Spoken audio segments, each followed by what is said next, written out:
Chris Watkin back again for part 5 of a 5-part series about a book written by Maxine Fothergill, my very good friend, on how to become a successful property investor. Maxine is a former Arla Property Mark National President. She's been investing in property for in excess of 25 years, and she's also a letting agent, so she's seen it from both sides. She's written this book to help people like you, landlords, but also letting agents as well, give great advice, because you even as letting agents should be giving the sort of advice that's in this book. Maxine, in part 1 we talked about your background and why you were able to give this advice. On part 2 we talked about setting your financial goals and why you were getting into it. Part 3 we talked about finding, negotiating and securing the property.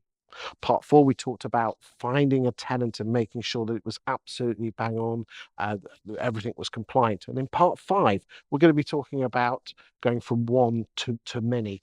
So what are the main signs an investor is ready to expand their portfolio? Talk to me.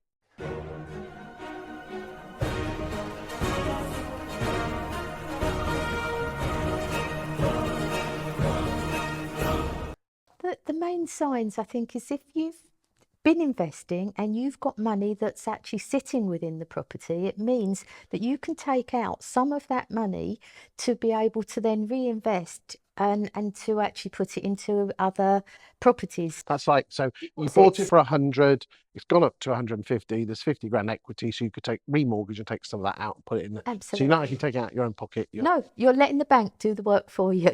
The heavy lifting. Okay. What about if your property values don't go up? Is it a case of just looking at your rest of your investments and seeing if there's anything? Because you only have to put down 25%, don't you? Generally, yes, yeah. And yeah, I mean, no, it's sometimes it's 70%, sometimes it's 75%, but it's not a huge amount. And the longer that you have your properties, I mean, it would be very unusual if it didn't go up, because most properties do go up. And so unless it's been a really bad investment, and if you bought it at the right price in the first place as well. So as long as you've actually know that you're buying in the right sort of arena, the right prices, then you should be able to start pulling money out, so getting equity out to be able to build up your portfolio. You talked about property prices, and they do tend to go up and down. What shifts do you think investors need to be prepared for now and in the future with regard to property investment, in particularly prices, but also legislation? And we're filming this in November 24. Okay, well, it's really interesting. We're expecting, hopefully, to see an interest rate decrease this week. But will it actually mean anything as far as lending's concerned? Because as we know, mortgage rates tend to be more on swaps than sometimes what interest rates do. And interest rates decreasing actually affects people that are savers. My personal feelings on property is much safer than most investments, because it's something we all need and we all want and we all have to have. So Well, it's interesting. I did a buy-to-let presentation last week in Manchester, and I said, right, if you bought a house in 1999 in Manchester, you'd have paid this. What would you put in if you put it in the building society? And the building society got like 30 grand worth of interest. The stock market had gone up in value and that went up to sort of from like, just under 100 to about 230. If you put it in gold, it'd have gone up to 500,000. But this is the wonderful thing, is this, with homes and houses, if you took up the capital value and the rent, it didn't beat gold. Yes. It didn't beat gold, but it gave it a damn good run for its money. And you're absolutely right. You're so right. You can either, where are you going to put the gold? Under your sofa, under your bed, but there's something you touch and feel about the brick, yeah. Or you've got, they're not real bricks, but you know what I mean. It's something people can understand. Would you? I mean, putting in the stock market's derivatives. Do you know what a derivative is? I don't. Most people don't. But you can touch and feel bricks, can't you? And that's the wonderful thing about property, isn't it? Yes, it is. It's something that we all need, and we haven't got enough of. So right now, I mean, it's I think we've got an average of 24 people for each property, which is actually coming back to market. So there is a supply and demand. I mean, how long that will stay like that, I think that it's going to be quite a few years, because developers aren't doing a lot at the moment because they're very concerned over costs and things like that. Well, I mean, just as you know, I like my property stats. The UK needs 300,000 homes a year to stand still. and we are creating about 220, Yeah. which means there's 80,000 gap. And that's 80,000 this year, and there was 80,000 last year, and this is all built up. So now there's about 1.5 million less homes, some say nearly two, that we should have, and that's what's created the demand. Mm. Now, of course, we've got the Rights Reform Act, whatever it's called this week.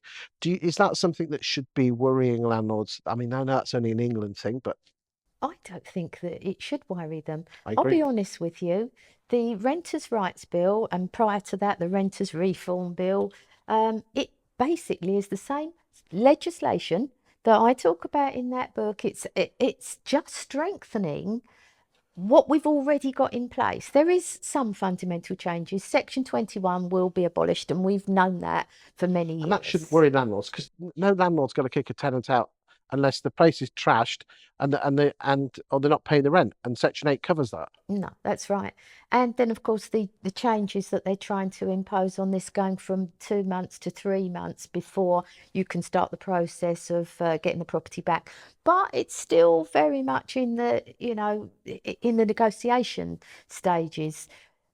Whether that will stay or go, who knows? We'll wait and we'll see what the outcome of that is. But I don't think the Renters' Rights Bill, where everyone's headlining it's the biggest changes in 30 years. No, it's not. It's not. I have seen so many changes in legislation in the last 25 years. And it shouldn't worry you if you're in for it in the long term. If you've gone into this long term with a long-term view. I mean, I actually believe that the Renters' Rights Act is something good for landlords. I mean, even if we're not allowed to go over the rent, but actually, I think what will happen is landlords will now naturally put their rents up, won't they?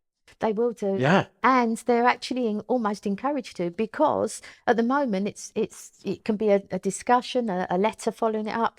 This actually means that everything's going to be formalised now. Yes. With a Section 13 notice.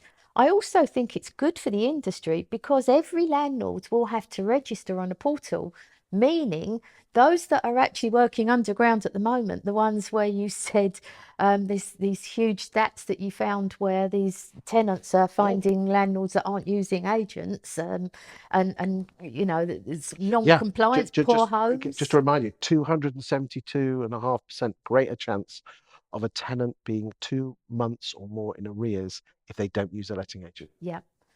So I'm not a letting agent, ladies and gentlemen. I'm not, I'm just telling you the facts. These are the facts. Yeah, but I think, when every landlord has got to register and we start to professionalise our industry more, and what I would like to see, and I think that we've been campaigning for this for years, is the regulation of property agents. And I do hope that there's going to be some changes through the legislation to make sure that it's actually balanced out. So not only are the landlords registering, but also all agents need to actually belong to, be properly qualified. And a couple more questions. Let's say you decide that you want to buy more houses and you just replicate it, or what challenges, what tips would you give to landlords spinning multiple plates apart from using a letting agent? carry on just doing everything you're doing. Do your research. Make sure that you know the area. Make sure you've got that relationship building with the agents where you want to buy. And don't just leave it at that. Go in the corner shop and talk to the local people and find out what's actually going on in the area. And also, portals like Up My Street, you can get all the stats, you can get so much information from that. And of course, looking on your stuff as well, because you do a huge amount of research on varying different things that go on across the whole country. So don't just sit on your laurels. Make sure you get out there and make sure you do your research. One final piece of advice for someone after reading your book, what would it be? So I think the important thing is making sure that you've got your good team behind you. So you've got your finance, you've got your solicitors, you've got your great agents, and just go out there and do it. But I would also say one caveat to that: make sure that you also you're not working to the bone, that you've got extra money, that there is A bit of provisions in place that if everything goes wrong, then you're able to actually be able to sort of come out of it. So I know years ago we had people that were coming to us, and if the property wasn't rented for a month, they would panic. So, you know, you can't work like that. Only ever work on 40 weeks rather than 52 weeks a year. Have that little bit of that provision in place so that you're not putting yourself into a compromised position. Thank you for your time today, Maxine. Thank you. If you want the book, then I'm sure you can get that from Amazon and all of the good bookstops. Yep, straight from Amazon. Thank you very much for your time. Thank you, Chris.